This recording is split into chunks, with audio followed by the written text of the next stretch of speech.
In this training, we're going to have a look at the home task setup. Again, just like income and expenses, we've set this up for you so that your family can edit or delete any of these and customize the list to exactly what you want for your children. In this list, we suggest you have a good consideration about the different areas in the house that you might like to actually allocate tasks. So in this column called task type, you'll notice that we've grouped them under, I guess, geography, where they physically happen. The only exception to this is you'll notice there is one task type which is about people, pets, and in fact others. So you can put them into any of the sections that you choose. What we did was created quite an extensive list to help your family decide for themselves and perhaps prompt them with some new ideas you might not have already thought of. Obviously, all of these tasks have to be age appropriate for your children, and you have full control over setting up which child does which thing. If, for example, you want a child to do a job that occurs once or twice a week and another child in the family to do a job that occurs once or twice on the week on a different day, for example setting up the dinner table, you may choose to put the same exact task in a number of times. I'll just scroll down a little bit more so it's easier to see.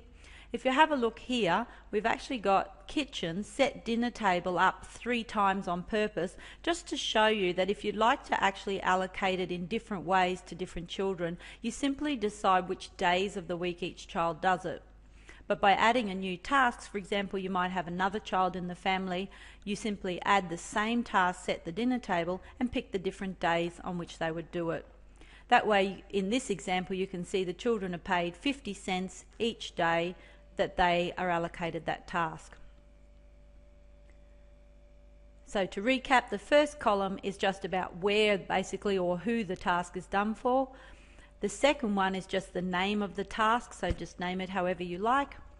In this next section, the rate of pay, I'll just need to explain that in a little more depth so it makes sense. Basically, you have 2 options for how you choose to pay home pay to the children. You either choose a flat amount for each 10 minutes it would take to do a job. We chose 10 minutes because we didn't really think there would be any jobs that you would allocate to a child that would take less than 10 minutes. So in the instance that you want to allocate time, I'll just scroll down and find one that is allocated with time, such as if we have here internet research, for example, down the lower part of the screen, we're saying that it's 50 cents for every 10 minutes that the child works, and that the maximum number of minutes that they can get paid for in this week is 180 minutes. So that just controls how much they will be able to earn. They can't just tell you that they've done endless amounts and get full amounts of money for it. The alternative to that is to actually charge out a flat rate. This is probably the one you'll use most because it's the simplest approach. For example, in the bathroom, this top example, cleaning the basins, the hand basins, is allocated at $1 a flat rate.